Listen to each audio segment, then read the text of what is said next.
특히 치아 사이 같은 경우는 치태가 정말 제거가 안 되는 경우가 많기 때문에, 그래서 치실이나 아니면 이런 치간 칫솔을 사용해야 되는 이유도 다 그런 거거든요. 치태가 오래 남아 있으면 단단한 돌처럼 되는데요, 그게 치석입니다. 말 그대로 치석, 돌이죠. 치태는 아까 음식물과 세균 덩어리라고 했죠. 결국 치석도 치태가 굳어진 것이기 때문에 세균 덩어리예요. 그래서 이런 세균 덩어리가 치아 표면이나 잇몸 속에 남아서 염증을 일으키면 그게 우리가 알고 있는 치주염입니다. 스케일링하고 잇몸 치료는 제가 저희 가족한테도 매우 추천할 만큼 정말 좋은 치료거든요. 그래서 그럼 또 우리가 더 저렴하게 받을 수 있는 꿀팁을 또 알아야겠죠. 일단 제가 추천드리는 방법은, 저는 보통 연초나 연말 등 보험 스케일링을 받는 시기를 매년 정해놓는 것이 좋다고 말씀드리거든요. 잇몸이 조금 붓고 치아가 막 흔들려서 불편해서 치과에 갔더니 치과 의사가 이 뽑아야 됩니다 해서 놀란 분들이 많으실 겁니다. 그래서 대부분의 환자분들은 당연히 이를 뽑지 않고 오래 쓰고 싶어 하시거든요. 오늘은 여러분들이 큰 비용 부담 없이 치아를 오래 쓸 수 있는 방법을 알려드리겠습니다. 그 비법은 바로 잇몸 치료입니다. 잇몸 치료를 설명하기 전에 우리 먼저 치태와 치석에 대해서 알아야 합니다. 치태는 우리가 밥 먹고 나면 입안에 음식물이 남겠죠. 그 음식물과 세균이 합쳐져서 생긴 게 치태거든요. 그래서 우리가 양치질을 한동안 안 하고 손톱으로 긁었을 때 하얀 게 묻어나올 거예요. 그게 치태거든요. 칫솔질, 양치질을 하는 목적은 그 치태를 제거하는 거예요. 그 치태가 충치의 원인도 되고 잇몸 질환의 원인도 되기 때문이거든요. 그래서 치태 양치질로 다 제거가 되면 너무 좋은데 실제로는 그렇게 되지 않는 경우가 많거든요. 특히 치아 사이 같은 경우는 치태가 정말 제거가 안 되는 경우가 많기 때문에, 그래서 치실이나 아니면 이런 치간 칫솔을 사용해야 되는 이유도 다 그런 거거든요. 치태가 오래 남아 있으면 단단한 돌처럼 되는데요, 그게 치석입니다. 말 그대로 치석, 돌이죠. 치태는 아까 음식물과 세균 덩어리라고 했죠. 결국 치석도 치태가 굳어진 것이기 때문에 세균 덩어리예요. 그래서 이런 세균 덩어리가 치아 표면이나 잇몸 속에 남아서 염증을 일으키면 그게 우리가 알고 있는 치주염입니다. 치주염 정도 되는 단계에서는 염증에 의해서 뼈가 녹아내리기 때문에 이가 흔들리고 심하면 발치를 해야 되는 거거든요. 그래서 치주염이 심한 분들 발치해보면 뿌리에 치석이 막 붙어 있습니다. 그래서 이 사진을 보면 조금 징그러울 수도 있긴 하지만 뿌리 부분에 검게 뭔가 붙어 있어요. 그게 치석이거든요. 저게 제거가 안 됐기 때문에 이가 흔들리고 빼는 거예요. 우리는 이를 뽑지 않기 위해서 염증이 원인이 되는 치태와 치석을 제거해야 되겠죠. 치태는 우리가 노력하면, 칫솔질을 좀 열심히 하거나 치실이나 치간 칫솔을 사용하면 어느 정도는 제거할 수 있어요. 근데 치석은 절대로 칫솔질로 제거가 되지 않습니다. 치석은 스케일링이나 잇몸 치료를 통해서만 제거할 수 있어요. 스케일링은 들어온 분들이 많으실 건데 잇몸 치료는 처음 들어온 분도 있을 거예요. 잇몸 치료는 스케일링과 다를까요? 엄밀히 말하면 그렇습니다. 스케일링은 잇몸 치료의 전 단계 정도로 보시면 돼요. 스케일링은 주로 잇몸 위쪽, 우리 잇몸 위쪽에 보이는 부분에 치태와 치석을 제거하는 것이고, 잇몸 치료는 잇몸 안쪽에 보이지 않는 부분에 있는 치태와 치석을 제거하는 겁니다. 그래서 스케일링은 잇몸 위쪽을 청소하는 거기 때문에 마취는 거의 필요 없고요. 근데 통증에 좀 민감하다, 좀 치과 치료가 무섭다 하시는 분들은 이제 주사 대신에 각을 마취를 하고 진행하기도 해요. 여기 지금 하얀 부분이 치아고요. 여기 빨간 부분이 잇몸이에요. 그러니까 잇몸을 기점으로 이 위에 눈으로 보이는 치석이나 치태는 스케일링으로 제거하는 거고, 이 잇몸 안쪽에 바람을 불어야 보이는 부분에 치석이 막 들어있거든요. 그거를 제거하는 게 잇몸 치료라고 보시면 돼요. 스케일링하고 잇몸 치료는 제가 저희 가족한테도 매우 추천할 만큼 정말 좋은 치료거든요. 검진할 때 치석이 좀 있으면 꼭 스케일링을 권유를 드리고, 심하면 잇몸 치료도 권유를 드리는 편입니다. 이걸 방치하면 생기는 게 치주염, 발치, 임플란트, 틀니, 결국 비용이 많이 들고 불편한 치료들로 이어지는 거거든요. 그렇기 때문에 잇몸 치료로 조기에 그것들 막을 수 있으면 그것만큼 가성비가 좋은 건 없겠죠. 스케일링 하러 왔는데 혹시 잇몸 치료 해야 되나요? 물어보시는 것도 좋을 것 같아요. 그래서 요구를 하시는 게 좋습니다. 만약에 필요 없다면 저희가 할 필요 없습니다라고 말씀을 드리겠죠. 그 때문에 물어보시면 됩니다. 잇몸 치료라는 범위 안에 다 들어가는 거긴 해요. 겉에서 보면, 손으로 한번 보여드릴게요.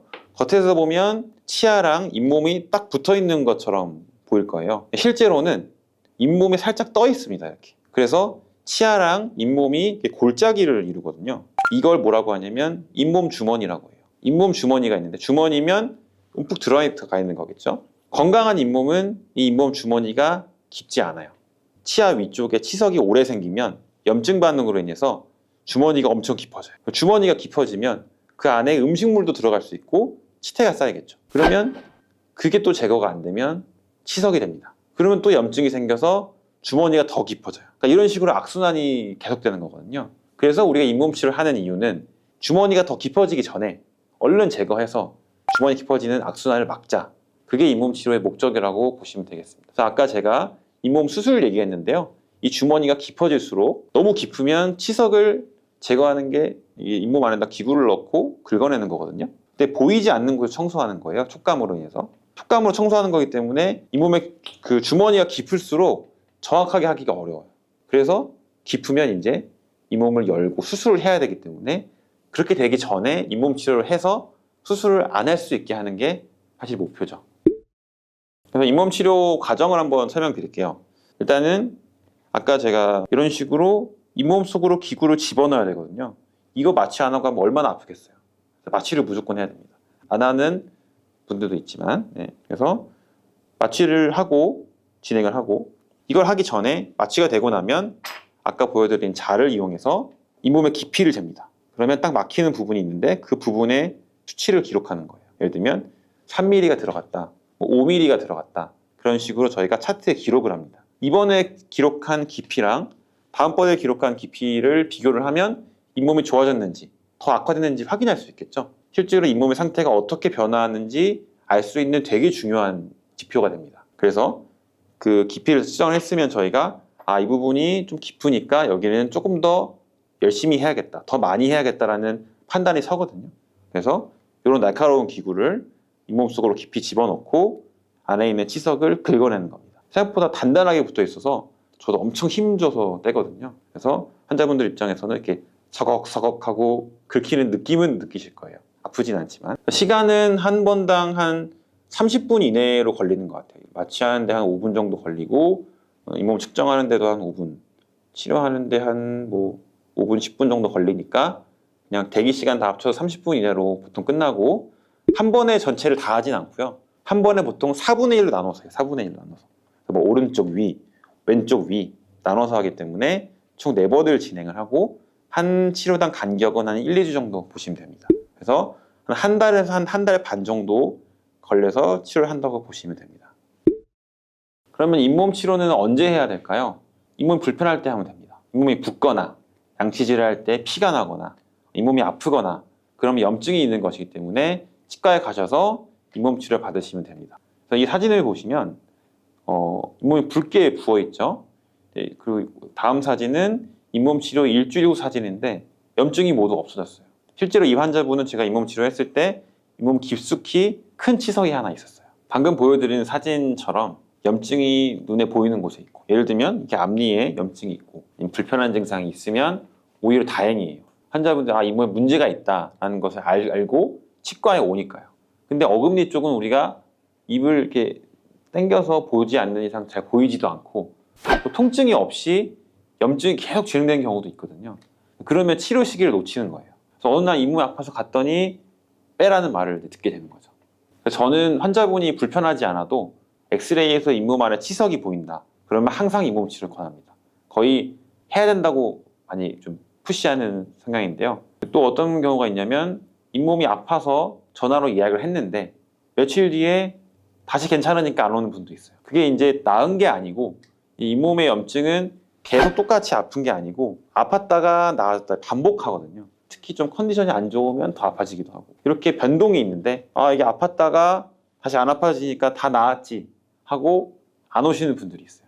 그러면 그게 더 위험합니다. 왜냐면 통증만 없을 뿐 치석하고 염증은 계속 있기 때문에 염증은 진행되고 있는 거거든요. 그런 경우에도 치료 시기를 놓쳐가지고 발치하는 분들이 많아요. 신경 같은 경우는 아프면 극심한 통증이 오기 때문에 환자분들이 고민도 안 하고 치과에 옵니다. 이 아픔을 없애기 위해서. 근데 치주염은 정말 심해지지 않는 이상 엄청 아픈 게 아니라 그냥 불편하고 욱신거리고 잔잔하게 아픈 경우가 많거든요. 그러니까 환자분들이 약 먹으면 좀 나아지겠지 하고 약을 이제 드시는 경우가 있는데 약으로는 해결이 안 돼서 이제 오히려 병만 커지고 발치하는 경우가 생기는 거죠. 그럼 스케일링과 잇몸 치료는 1년에 몇 번 정도 받아야 될까요? 많이 궁금해 하시는데 정해진 횟수는 따로 없어요. 우리가 1년에 한 번 보험 스케일링이 되죠. 1년에 한 번은 꼭 스케일링을 받는 게 좋아요. 잇몸 치료는 정해지지 않고 염증이 있으면 받는 겁니다. 그래서 저도 이제 논문을 검색을 해보면 1년에 뭐 2회에서 4회씩 잇몸 치료 하신 경우도 많고 실제로 그렇게 했을 때 치아 상실률, 치아를 빼게 되는 비율이 되게 많이 감소했다는 결과도 있거든요. 그래서 잇몸 치료는 내가 치석이 잇몸 아래에 있다라는 게 보이면 그 부위라도 부분적으로 받는 게 좋아요. 치과 치료를 하면 비용이 중요하죠. 비싼 치료도 많으니까. 근데 보험 스케일링은 비용이 한 15,000원에서 2만 원 정도, 상대적으로 좀 적은 비용이거든요. 이렇게 범위가 있는 이유는 낮에 받느냐 아니면 밤에 받느냐에 따라서 또 수가가 달라지고 주말인지 주중인지에 따라 달라져요. 거의 그냥 2만 원 정도 낸다라고 보시면 됩니다. 근데 잇몸이 안 좋은 분들 또는 뭐 치주염으로 이를 빼고 임플란트를 심은 적이 있다. 이런 분들 사실 1년에 1회만으로는 부족하거든요. 그래서 1년에 2번 저는 보통 추천을 드립니다. 그래서 6개월에 한 번 정도 받는 것을 추천드려요. 근데 이제 스케일링이 보험이 1년에 한 번만 된다고 했죠. 1년에 2번 받으려고 그러면 한 번은 그런 비보험으로 받아야 돼요. 비보험 스케일링 비용이 5만 원에서 7만 원 정도로 상대적으로 좀 비싸거든요. 그래서 그럼 또 우리가 더 저렴하게 받을 수 있는 꿀팁을 또 알아야겠죠. 일단 제가 추천드리는 방법은 저는 보통 연초나 연말 등 보험 스케일링을 받는 시기를 매년 정해놓는 것이 좋다고 말씀을 드리거든요. 그래서 그냥 1월 초에 간다. 1월 달에는 무조건 받는다. 이런 식으로 정해놓는 게 좋고 그 1년에 한 번의 기준이 스케일링을 받은 시점으로 1년이 아니고 그냥 1월 1일부터 12월 31일까지가 기준이에요. 그래서 1월 초에 스케일링을 받았다면 그 다음 해 1월 1일 이후부터는 보험 스케일링을 받을 수 있어요. 제가 예를 들어 설명해 볼게요. 1월 달에 보험 스케일링을 받았다면 한 6개월이 지났을 때 한 7월이나 8월쯤 한 번 더 치과에 가서 검진을 받으세요. 그때 검진할 때 치석이 있다. 그러면 스케일링은 보험 적용이 안 되기 때문에 대신에 잇몸 치료를 받으면 돼요. 그러면 스케일링 아까 5만 원에서 7만 원이라고 했죠. 잇몸 치료는 한 15,000원에서 한 2만 원대 정도 되거든요. 그러니까 훨씬 더 적은 비용으로 치료를 받을 수 있는 거죠. 근데 이제 잇몸 치료 아까 15,000원, 2만 원의 비용은 전체를 하는 거의 비용은 아니고 4분의 1, 오른쪽 위, 왼쪽 아래 이렇게 한 군데만 할 때당 15,000원에서 2만 원대가 비용이 발생하는 거여서 전체 다 하게 되면 사실 스케일링보다 비싸지긴 해요. 오른쪽 아래가 안 닦여서 거기만 치석이 잘 생긴다. 그럼 거기만 잇몸 치료를 하면 조금 더 효율적으로 치료를 받을 수 있겠죠. 사실 잇몸 치료 전체를 다 해도 한 10만 원쯤 안 되는 비용이거든요. 뭐 이를 빼고 임플란트를 하고 틀니를 하고 이런 거에 비하면 저는 매우 저렴하다고 생각이 들거든요. 그리고 잇몸 치료가 임플란트보다도 훨씬 덜 아프고요. 관리를 정말 잘하고 치석이 잘 안 생기는 분들이 있어요. 이런 분들은 이렇게 하실 필요는 없고요. 치석이 잘 생기고 잇몸이 좋지 않은 분들, 그런 분들은 이렇게 1년에 2회 정도 치석을 제거해주면 조금 더 건강하게 잇몸을 관리할 수 있습니다. 잇몸에 염증이 좀 심해서 1월 달에 스케일링을 했는데도 전체적으로 잇몸에 치석이 다 생겼다. 전체 잇몸 치료를 해야 된다. 그런 분들은 또 스케일링을 한번 할 수 있거든요. 그러니까 1년에 1회 되는 보험 스케일링과 별도로 또 치주 치료 전 스케일링이 또 가능하기 때문에 또 그런 부분으로 전체적으로 스케일링 한 번 더 할 수 있죠. 마지막으로 주의사항 말씀드릴게요. 첫 번째로는 잇몸 치료하고 나면 일시적으로 좀 시릴 수 있어요. 이게 이제 치아 뿌리가 치석으로 덮여 있다가 치석이 이제 없어지면서 외부 자극에 노출이 되죠. 그러면 이제 이렇게 시린 증상이 발생하는 건데요. 며칠만 지나도 괜찮아지고 뭐 오래 걸려도 1, 2주 이렇게 이상 가지는 않는 것 같아요. 시간만 지나도 괜찮아지니까 걱정하지 마시고 다만 그 시린 증상이 있을 동안은 찬 걸 좀 덜 드셔야 돼요. 계속 찬 거 넣어보고 얼음 대보고 그런 행동은 치아를 더 예민하게 만들거든요. 그래서 시린 증상이 발생을 하면 그동안은 조금 너무 차가운 뭐 아이스 아메리카노 이런 거는 조금 자제해 주시면 조금 더 시린 증상이 빨리 없어질 수 있습니다. 그리고 이거 많이 물어보세요. 잇몸 치료를 하고 잇몸이 내려갔다 라고 많이 하십니다. 아, 잇몸이 원래 꽉 차 있었는데 사이에 공간이 생겼다고 많이 말씀하시거든요. 그거는 반만 맞는 말이에요. 이 잇몸 치료 때문에 내려간 게 아니고 원래 잇몸은 그 위치였어요. 근데 치석 때문에 부어 있다가 잇몸 치료로 인해서 붓기가 빠지니까 원래 위치로 돌아간 것 뿐이거든요. 아, 나 잇몸 내려갈까 봐 스케일링 안 해요. 잇몸 내려갈까 봐 잇몸 치료 안 해요 라는 분들 실제로 있습니다. 제가 치석이 많아서 해야 된다고 말씀을 드려도 구멍 보이는 게 싫어서 안 한다고 하시거든요. 근데 그렇게 되면 계속 염증이 심해져서 나중에 더 심한 치료, 잇몸 수술이나 발치까지 넘어갈 수 있기 때문에 일단은 잇몸 내려가는 거는 걱정하지 마시고 잇몸 치료를 받는 게 좋습니다. 잇몸 치료를 하고 나서 우리가 어떻게 관리를 해야 되는가거든요. 잇몸 치료하는 과정에서 우리가 이런 기구를 잇몸 속으로 깊이 넣는다고 했죠. 그럼 상처가 나거든요. 그게 회복되는데 시간이 한 1, 2주 정도 걸려요. 그 과정에서 우리가 양치질 제대로 안 하고 그다음에 치실도 안 하고 단 거 많이 먹고 이런 식으로 관리가 안 되면 그러면 회복이 늦어져요. 그리고 결과도 안 좋고요. 그래서 잇몸 치료로 청소했으니까 이제 됐다가 아니라 잇몸 치료를 했으니 회복이 잘 되기 위해서 더 열심히 관리를 해야겠다라고 하시는 게 맞습니다. 20, 30대에는 잇몸 관리를 열심히 안 해도 눈에 보이는 큰 변화는 없어요. 그냥 부었다가 말고. 근데 40대부터는 잇몸 관리를 열심히 한 분과 그렇지 않은 분들에는 엄청난 차이가 생겨요. 나이가 들수록 그 격차는 커지거든요. 잇몸 치료는 전부가 다 보험이 적용 가능한 치료이니까 이 영상 보시고 잇몸에 걱정된다 하시면 치과로 얼른 가셔서 잇몸 치료 받으시면 되겠습니다. 치과 가서 잔소리 들으신 적 있으신가요? 저는 좀 많이 합니다. 칫솔질 열심히 하세요. 치실 사용하세요. 잔소리를 많이 하는데요. 그 이유는 충치나 잇몸 질환 등 대부분의 치과 질환이 관리가 안 돼서 생기기 때문이에요. 칫솔질을 꼼꼼히 하지 않아서 치태가 쌓이면 충치가 되고 치태가 오랫동안 제거되지 않아서 치석이 되면 잇몸 질환으로 연결되거든요. 구강 관리 열심히 할수록 충치나 잇몸 질환의 발생 확률은 줄어들어요. 이와는 반대로 관리를 열심히 할수록 악화되는 치과 질환이 있습니다. 그게 뭘까요? 그것은 바로 치경부 마모증입니다. 치경부라는 거의 의미는 치아의 목 부분, 즉 치아와 잇몸이 만나는 부분을 치경부라고 하는데요. 이 부분이 움푹 패이는 것을 치경부 마모증이라고 합니다. 환자분한테는 그 단어를 말씀드리진 않고 그냥 패였다고 말씀을 드려요. 치경부 마모증의 대표적인 증상은 지각과민이에요. 쉽게 말하면 이가 시린 겁니다. 찬 음식을 먹거나 음료를 마실 때 다른 치아보다 더 시린 게 있다. 앞니가 더 시리다. 그러면 거기에 치경부 마모증이 있을 확률이 높아요. 충치가 생긴 것으로 착각해서 오시는 분도 있어요. 칫솔질을 하거나 물을 마실 때, 식사를 할 때 시린 증상이 있다면 치과에 오셔서 체크해 보는 게 좋아요. 치경부 마모증이 아니더라도 충치가 있어도 시리고 잇몸 질환이 있어도 시리기 때문에 어떤 게 원인인지 확인을 하면 좋겠죠.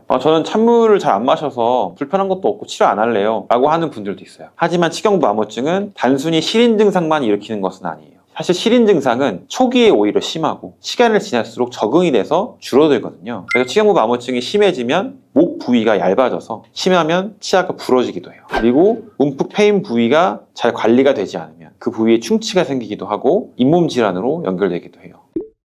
그럼 치경부 마모증은 왜 발생하는 걸까요? 원인은 여러 가지가 있지만 오늘 소개할 원인은 바로 칫솔질과 치약입니다. 그러면 칫솔질이 열심히 하면 안 되는 건가? 라고 생각하실 수도 있는데 그건 아니고요. 제대로 해야 됩니다. 치약에는 연마제라는 성분이 들어있어요. 연마제가 뭐냐면 사포예요, 사포. 치아 표면에 붙은 치태를 물리적으로 제거하는 역할을 하는데 우리가 칫솔질을 하고 나면 치아가 매끄럽죠? 그게 이 연마제의 역할입니다. 근데 치약을 너무 많이 쓰면 필요 이상의 연마제가 치아에 닿아서 치아가 패이게 됩니다. 그래서 우리가 프라이팬에 뭐가 묻어서 깨끗이 닦으려고 막 문지르다가 오히려 표면이 손상되는 그런 경우와 같은 거예요. 치약이 치아를 얼마나 손상시키는지 알 수 있는 사진 하나 보여드릴게요. 환자분의 엑스레이인데 아래 앞니 부분을 보시면 양옆이 움푹 패여 있습니다. 근데 이 부분은 치경부 마모증이 잘 생기는 부위가 아니거든요. 그래서 환자분한테 여쭤봤더니 치간 칫솔에 치약을 묻혀서 사용하셨다고 하더라고요. 이렇게 치간 칫솔에 치약을 묻힌 것만으로도 치아가 손상될 수 있어요. 치경부 마모증의 또 다른 원인은 바로 잘못된 칫솔질이에요.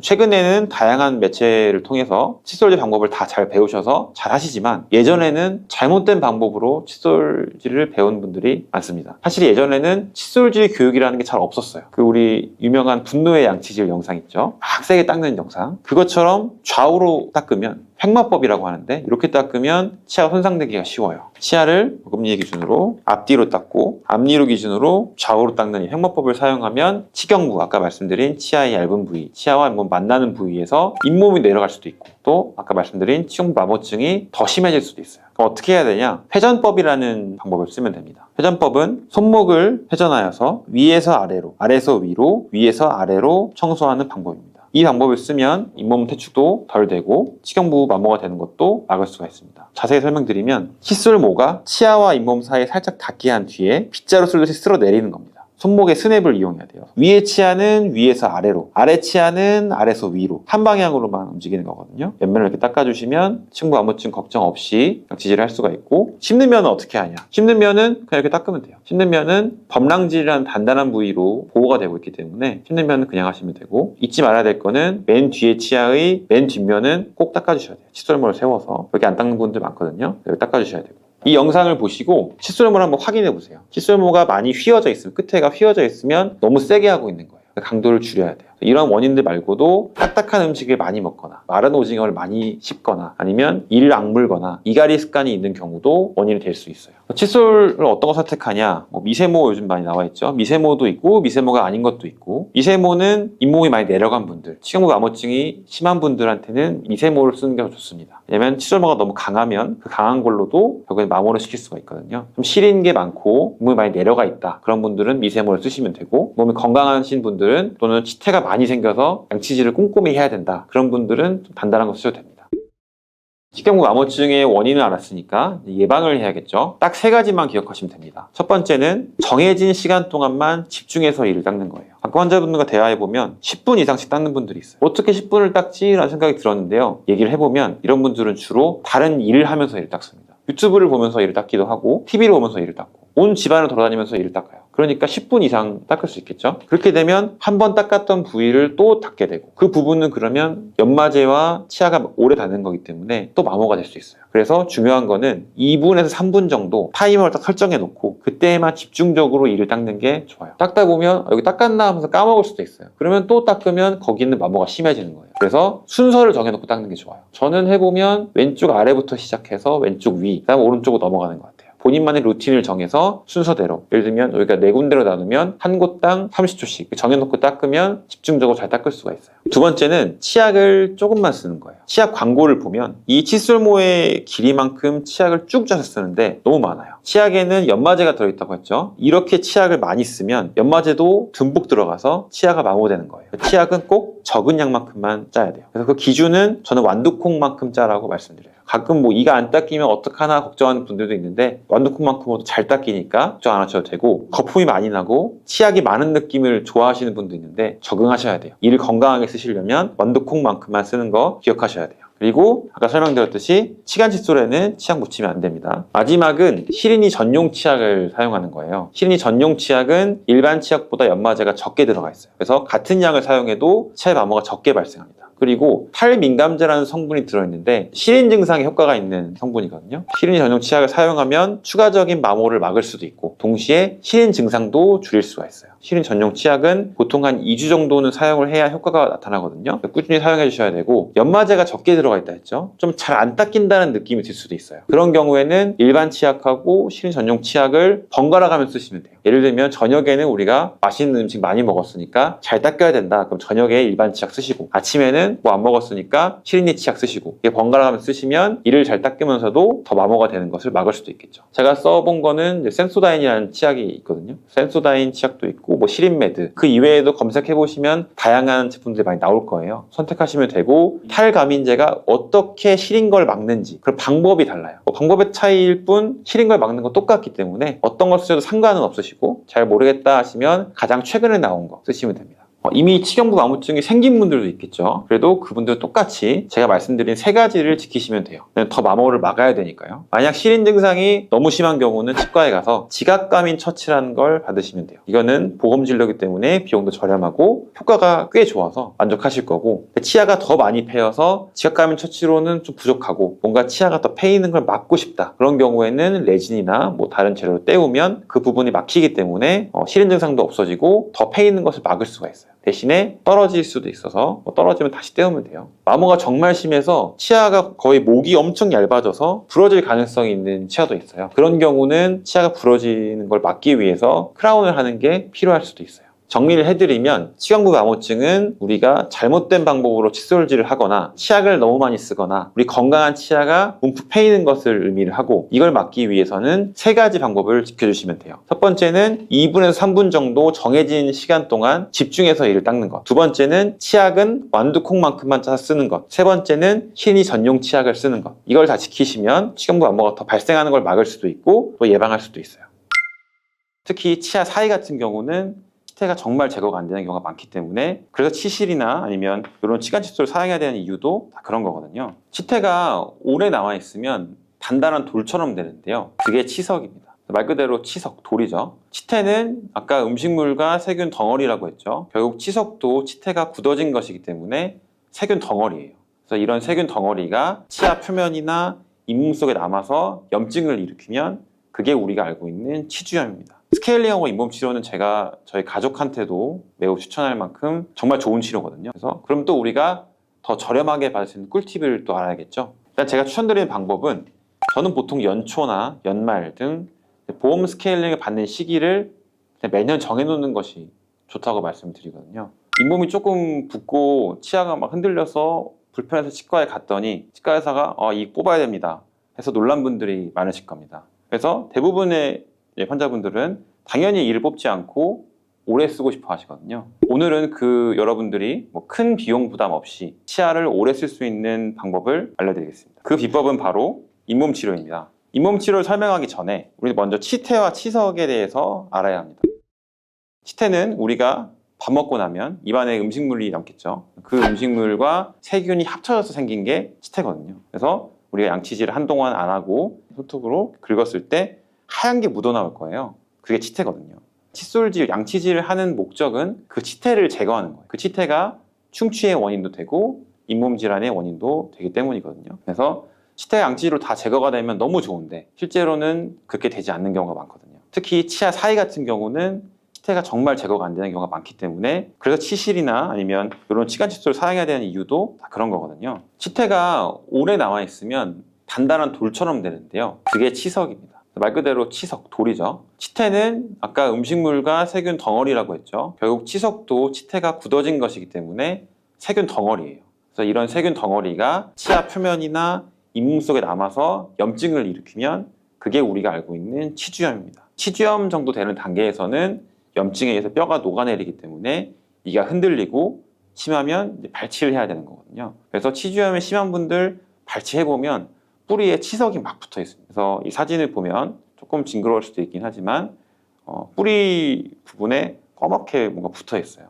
그게 치석이거든요. 저게 제거가 안 됐기 때문에 이가 흔들리고 빼는 거예요. 우리는 이를 뽑지 않기 위해서 염증이 원인이 되는 치태와 치석을 제거해야 되겠죠. 치태는 우리가 노력하면 칫솔질을 좀 열심히 하거나 치실이나 치간 칫솔을 사용하면 어느 정도는 제거할 수 있어요. 근데 치석은 절대로 칫솔질로 제거가 되지 않습니다. 치석은 스케일링이나 잇몸 치료를 통해서만 제거할 수 있어요. 스케일링은 들어온 분들이 많으실 건데 잇몸 치료는 처음 들어온 분도 있을 거예요. 잇몸 치료는 스케일링과 다를까요? 엄밀히 말하면 그렇습니다. 스케일링은 잇몸 치료의 전 단계 정도로 보시면 돼요. 스케일링은 주로 잇몸 위쪽, 우리 잇몸 위쪽에 보이는 부분에 치태와 치석을 제거하는 것이고 잇몸 치료는 잇몸 안쪽에 보이지 않는 부분에 있는 치태와 치석을 제거하는 겁니다. 그래서 스케일링은 잇몸 위쪽을 청소하는 거기 때문에 마취는 거의 필요 없고요. 근데 통증에 좀 민감하다, 좀 치과 치료가 무섭다 하시는 분들은 이제 주사 대신에 각을 마취를 하고 진행하기도 해요. 여기 지금 하얀 부분이 치아고요. 여기 빨간 부분이 잇몸이에요. 그러니까 잇몸을 기점으로 이 위에 눈으로 보이는 치석이나 치태는 스케일링으로 제거하는 거고 이 잇몸 안쪽에 바람을 불어야 보이는 부분에 치석이 막 들어있거든요. 그거를 제거하는 게 잇몸 치료라고 보시면 돼요. 스케일링하고 잇몸 치료는 제가 저희 가족한테도 매우 추천할 만큼 정말 좋은 치료거든요. 검진할 때 치석이 좀 있으면 꼭 스케일링을 권유를 드리고 심하면 잇몸 치료도 권유를 드리는 편입니다. 이걸 방치하면 생기는 게 치주염, 발치, 임플란트, 틀니, 결국 비용이 많이 들고 불편한 치료들로 이어지는 거거든요. 그렇기 때문에 잇몸 치료로 조기에 그것들 막을 수 있으면 그것만큼 가성비가 좋은 건 없겠죠. 스케일링 하러 왔는데 혹시 잇몸 치료 해야 되나요? 물어보시는 것도 좋을 것 같아요. 그래서 요구를 하시는 게 좋습니다. 만약에 필요 없다면 저희가 할 필요 없습니다라고 말씀을 드리겠죠. 그 때문에 물어보시면 됩니다. 잇몸 치료라는 범위 안에 다 들어가는 거긴 해요. 겉에서 보면 손으로 한번 보여드릴게요. 겉에서 보면 치아랑 잇몸이 딱 붙어 있는 것처럼 보일 거예요. 실제로는 잇몸이 살짝 떠 있습니다. 이렇게. 그래서 치아랑 잇몸이 골짜기를 이루거든요. 이걸 뭐라고 하냐면 잇몸 주머니라고 해요. 잇몸 주머니가 있는데 주머니면 움푹 들어가 있는 거겠죠. 건강한 잇몸은 이 잇몸 주머니가 깊지 않아요. 치아 위쪽에 치석이 오래 생기면 염증 반응으로 인해서 주머니가 엄청 깊어져요. 주머니가 깊어지면 그 안에 음식물도 들어갈 수 있고 치태가 쌓이겠죠. 그러면 그게 또 제거가 안 되면 치석이 됩니다. 그러면 또 염증이 생겨서 주머니가 더 깊어져요. 그러니까 이런 식으로 악순환이 계속되는 거거든요. 그래서 우리가 잇몸 치료를 하는 이유는 주머니가 더 깊어지기 전에 얼른 제거해서 주머니 깊어지는 악순환을 막자. 그게 잇몸 치료의 목적이라고 보시면 되겠습니다. 그래서 아까 제가 잇몸 수술 얘기했는데요. 이 주머니가 깊어질수록 너무 깊으면 치석을 제거하는 게 잇몸 안에다 기구를 넣고 긁어내는 거거든요. 근데 보이지 않는 곳을 청소하는 거예요. 촉감으로 인해서. 촉감으로 청소하는 거기 때문에 잇몸의 그 주머니가 깊을수록 정확하게 하기가 어려워요. 그래서 깊으면 이제 잇몸을 열고 수술을 해야 되기 때문에 그렇게 되기 전에 잇몸 치료를 해서 수술을 안 할 수 있게 하는 게 사실 목표죠. 그래서 잇몸 치료 과정을 한번 설명드릴게요. 일단은 아까 제가 이런 식으로 잇몸 속으로 기구를 집어넣어야 되거든요. 이거 마취 안 하고 하면 얼마나 아프겠어요. 마취를 무조건 해야 됩니다. 안 하는 분들도 있지만 그래서 마취를 하고 진행을 하고 이걸 하기 전에 마취가 되고 나면 아까 보여드린 자를 이용해서 잇몸의 깊이를 잽니다. 그러면 딱 막히는 부분이 있는데 그 부분에 수치를 기록하는 거예요. 예를 들면 3mm가 들어갔다, 5mm가 들어갔다 그런 식으로 저희가 차트에 기록을 합니다. 이번에 기록한 깊이랑 다음번에 기록한 깊이를 비교를 하면 잇몸이 좋아졌는지 더 악화됐는지 확인할 수 있겠죠. 실제로 잇몸의 상태가 어떻게 변화하는지 알 수 있는 되게 중요한 지표가 됩니다. 그래서 그 깊이를 수정을 했으면 저희가 이 부분이 좀 깊으니까 여기는 조금 더 열심히 해야겠다, 더 많이 해야겠다라는 판단이 서거든요.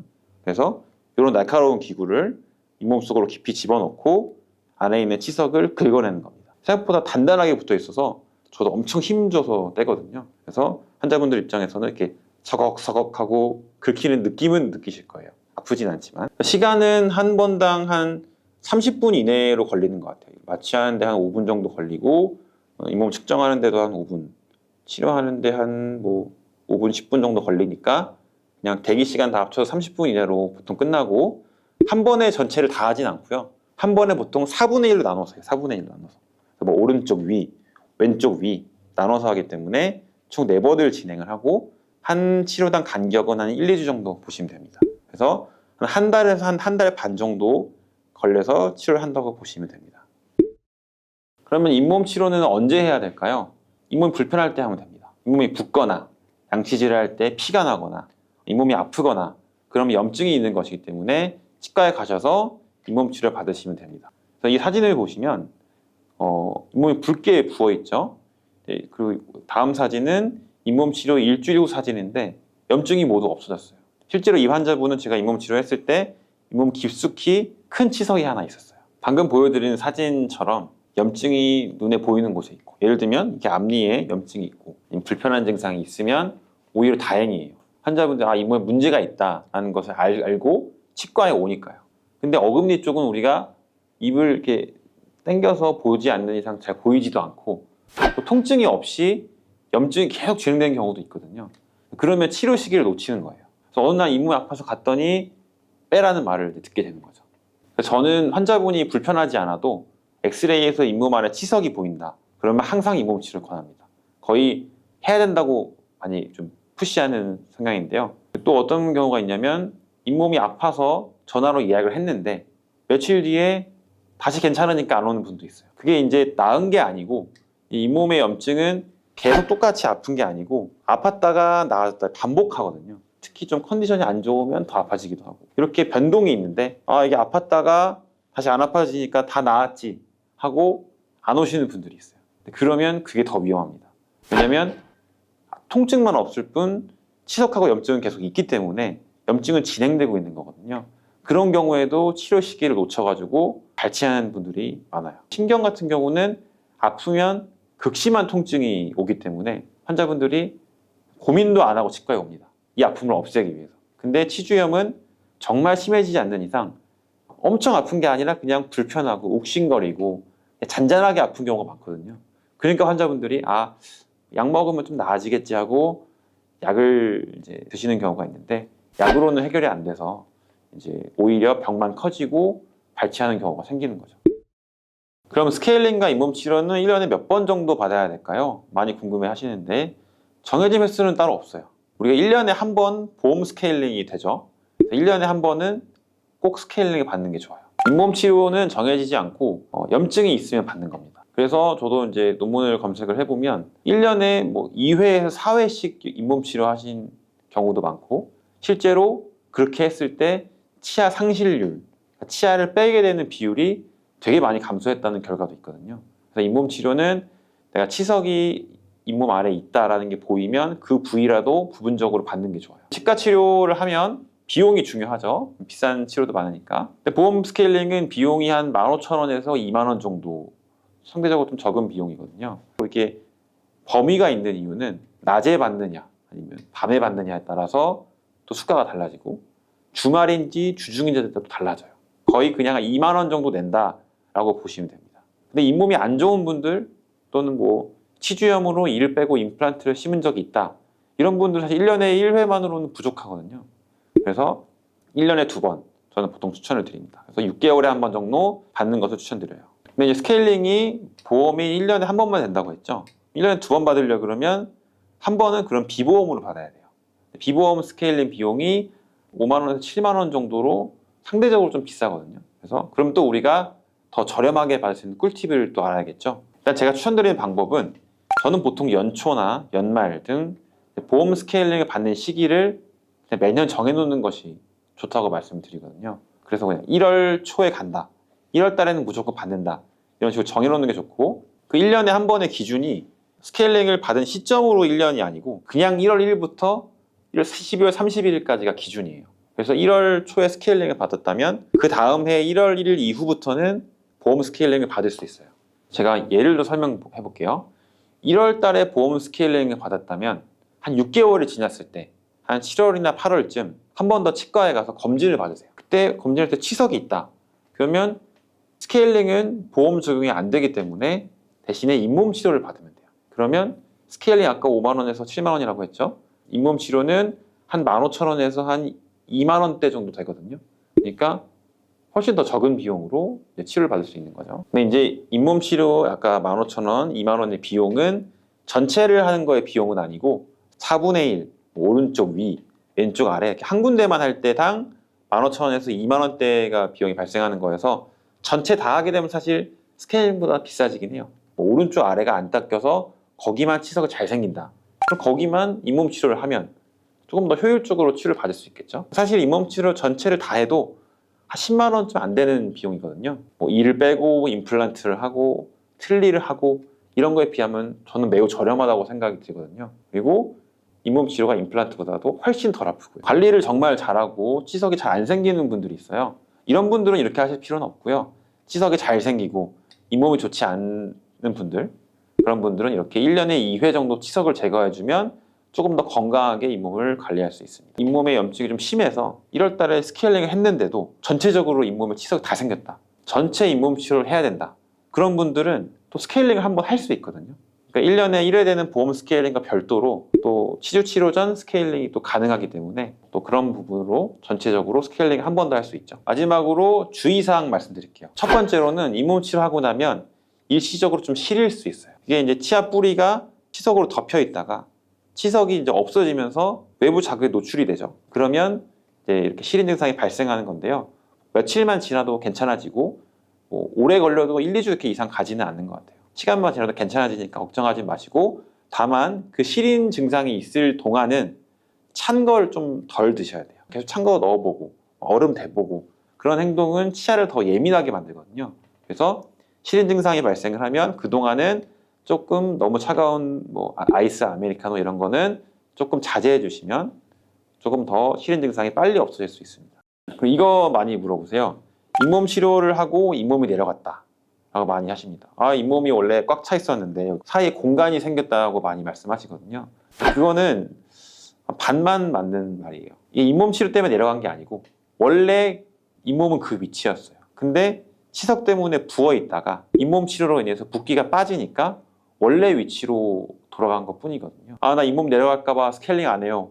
잇몸 내려갈까 봐 잇몸 치료 안 해요 라는 분들 실제로 있습니다. 제가 치석이 많아서 해야 된다고 말씀을 드려도 구멍 보이는 게 싫어서 안 한다고 하시거든요. 근데 그렇게 되면 계속 염증이 심해져서 나중에 더 심한 치료, 잇몸 수술이나 발치까지 넘어갈 수 있기 때문에 일단은 잇몸 내려가는 거는 걱정하지 마시고 잇몸 치료를 받는 게 좋습니다. 잇몸 치료를 하고 나서 우리가 어떻게 관리를 해야 되는가거든요.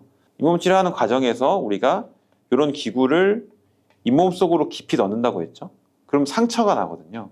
그게 회복되는데 시간이 한 1, 2주 정도 걸려요. 그 과정에서 우리가 양치질 제대로 안 하고 그다음에 치실도 안 하고 단 거 많이 먹고 이런 식으로 관리가 안 되면 그러면 회복이 늦어져요. 그리고 결과도 안 좋고요. 그래서 잇몸 치료로 청소했으니까 이제 됐다가 아니라 잇몸 치료를 했으니 회복이 잘 되기 위해서 더 열심히 관리를 해야겠다라고 하시는 게 맞습니다. 20, 30대에는 잇몸 관리를 열심히 안 해도 눈에 보이는 큰 변화는 없어요. 그냥 부었다가 말고. 근데 40대부터는 잇몸 관리를 열심히 한 분과 그렇지 않은 분들에는 엄청난 차이가 생겨요. 나이가 들수록 그 격차는 커지거든요. 잇몸 치료는 전부가 다 보험이 적용 가능한 치료이니까 이 영상 보시고 잇몸이 걱정된다 하시면 치과로 얼른 가셔서 잇몸 치료 받으시면 되겠습니다.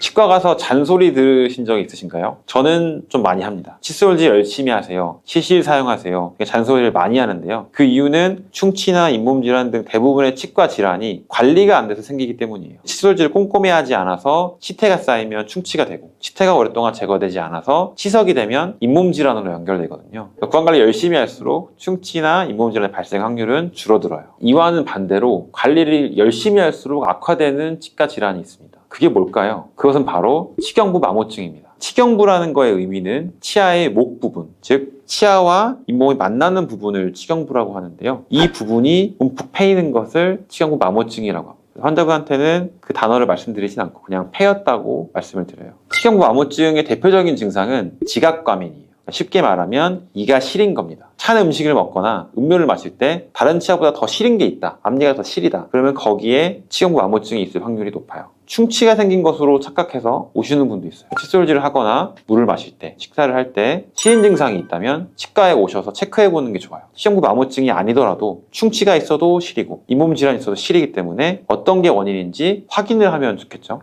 저는 찬물을 잘 안 마셔서 불편한 것도 없고 치료 안 할래요 라고 하는 분들도 있어요. 하지만 치경부 마모증은 단순히 시린 증상만 일으키는 것은 아니에요. 사실 시린 증상은 초기에 오히려 심하고 시간을 지날수록 적응이 돼서 줄어들거든요. 그래서 치경부 마모증이 심해지면 목 부위가 얇아져서 심하면 치아가 부러지기도 해요. 그리고 움푹 패인 부위가 잘 관리가 되지 않으면 그 부위에 충치가 생기기도 하고 잇몸 질환으로 연결되기도 해요.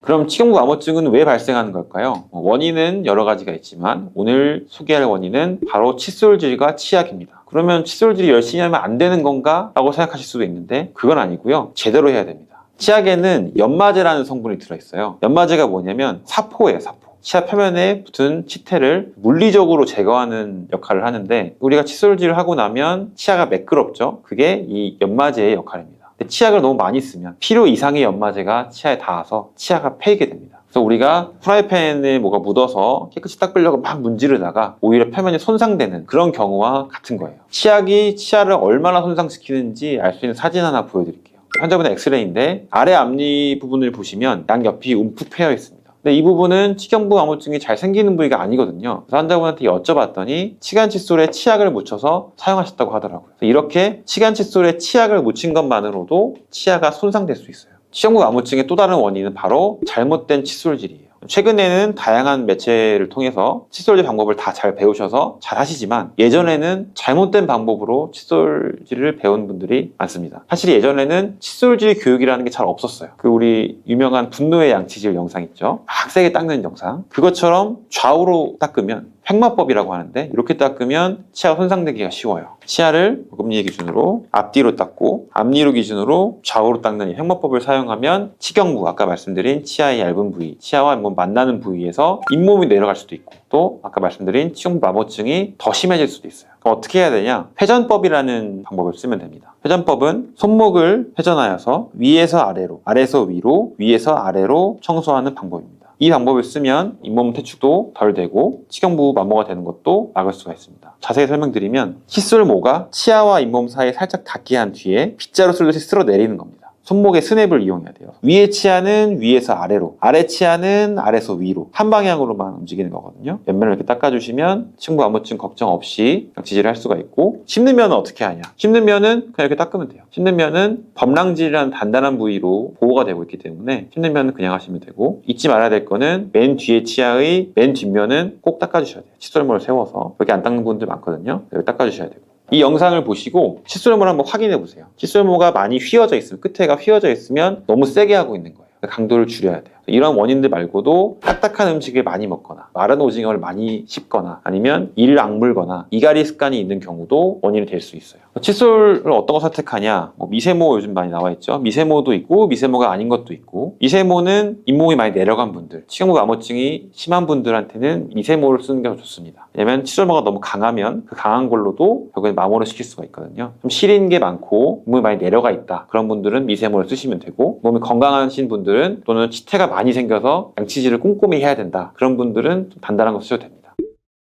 치경부 암호증의 원인을 알았으니까 예방을 해야겠죠. 딱 3가지만 기억하시면 됩니다. 첫 번째는 정해진 시간 동안만 집중해서 이를 닦는 거예요. 아까 환자분들과 대화해보면 10분 이상씩 닦는 분들이 있어요. 어떻게 10분을 닦지? 라는 생각이 들었는데요. 얘기를 해보면 이런 분들은 주로 다른 일을 하면서 이를 닦습니다. 유튜브를 보면서 이를 닦기도 하고, TV를 보면서 이를 닦고, 온 집안을 돌아다니면서 이를 닦아요. 그러니까 10분 이상 닦을 수 있겠죠. 그렇게 되면 한 번 닦았던 부위를 또 닦게 되고, 그 부분은 그러면 연마제와 치아가 오래 닿는 거기 때문에 또 마모가 될 수 있어요. 그래서 중요한 거는 2분에서 3분 정도 타이머를 딱 설정해 놓고 그때만 집중적으로 이를 닦는 게 좋아요. 닦다 보면 여기 닦았나 하면서 까먹을 수도 있어요. 그러면 또 닦으면 거기는 마모가 심해지는 거예요. 그래서 순서를 정해놓고 닦는 게 좋아요. 저는 해보면 왼쪽 아래부터 시작해서 왼쪽 위, 그다음 오른쪽으로 넘어가는 것 같아요. 본인만의 루틴을 정해서 순서대로, 예를 들면 여기가 4군데로 나누면 한 곳당 30초씩 정해놓고 닦으면 집중적으로 잘 닦을 수가 있어요. 두 번째는 치약을 조금만 쓰는 거예요. 치약 광고를 보면 이 칫솔모의 길이만큼 치약을 쭉 짜서 쓰는데 너무 많아요. 치약에는 연마제가 들어있다고 했죠. 이렇게 치약을 많이 쓰면 연마제도 듬뿍 들어가서 치아가 마모되는 거예요. 치약은 꼭 적은 양만큼만 짜야 돼요. 그래서 그 기준은 저는 완두콩만큼 짜라고 말씀드려요. 가끔 이가 안 닦이면 어떡하나 걱정하는 분들도 있는데, 완두콩만큼도 잘 닦이니까 걱정 안 하셔도 되고, 거품이 많이 나고 치약이 많은 느낌을 좋아하시는 분도 있는데 적응하셔야 돼요. 이를 건강하게 쓰시려면 완두콩만큼만 쓰는 거 기억하셔야 돼요. 그리고 아까 설명드렸듯이 치간 칫솔에는 치약 묻히면 안 됩니다. 마지막은 시린이 전용 치약을 사용하는 거예요. 시린이 전용 치약은 일반 치약보다 연마제가 적게 들어가 있어요. 그래서 같은 양을 사용해도 치아의 마모가 적게 발생합니다. 그리고 탈민감제라는 성분이 들어있는데 시린 증상에 효과가 있는 성분이거든요. 시린 전용 치약을 사용하면 추가적인 마모를 막을 수도 있고, 동시에 시린 증상도 줄일 수가 있어요. 시린 전용 치약은 보통 한 2주 정도는 사용을 해야 효과가 나타나거든요. 꾸준히 사용해 주셔야 되고, 연마제가 적게 들어가 있다 했죠. 좀 잘 안 닦인다는 느낌이 들 수도 있어요. 그런 경우에는 일반 치약하고 시린 전용 치약을 번갈아 가면서 쓰시면 돼요. 예를 들면 저녁에는 우리가 맛있는 음식 많이 먹었으니까 잘 닦여야 된다, 그럼 저녁에 일반 치약 쓰시고, 아침에는 안 먹었으니까 시린이 치약 쓰시고, 이게 번갈아 가면서 쓰시면 이를 잘 닦으면서도 더 마모가 되는 것을 막을 수도 있겠죠. 제가 써본 거는 센소다인이라는 치약이 있거든요. 센소다인 치약도 있고 시린메드, 그 이외에도 검색해보시면 다양한 제품들이 많이 나올 거예요. 선택하시면 되고, 탈가민제가 어떻게 시린 걸 막는지, 그런 방법이 달라요. 방법의 차이일 뿐 시린 걸 막는 건 똑같기 때문에 어떤 걸 쓰셔도 상관은 없으시고, 잘 모르겠다 하시면 가장 최근에 나온 거 쓰시면 됩니다.